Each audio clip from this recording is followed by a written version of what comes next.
on est parti pour la partie des tendons sur la partie antérieure. Donc on a de nouveau la partie latérale qui se retrouve ici. On a la partie médiale du côté du petit doigt. On a tous les muscles épitrocléens qui partent de l'épicondyle médial.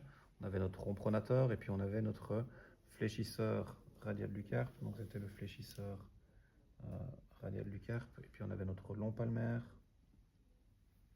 On avait notre fléchisseur superficiel des doigts. Et puis on avait le fléchisseur ulnaire du carpe qui venait prendre leur insertion proximale ici. On va le retrouver ici sur la région du poignet en partie antérieure. Si tu fais ta flexion, le poignet, et un peu d'inclinaison radiale, on voit deux cordes très saillantes. Celle la plus centrale, c'est notre long palmaire, et la plus latérale, c'est mon fléchisseur radial du carpe. Juste médialement à mon long palmaire, tu peux relâcher. On a un tendon un petit peu plus large qui va être mon fléchisseur superficiel des doigts.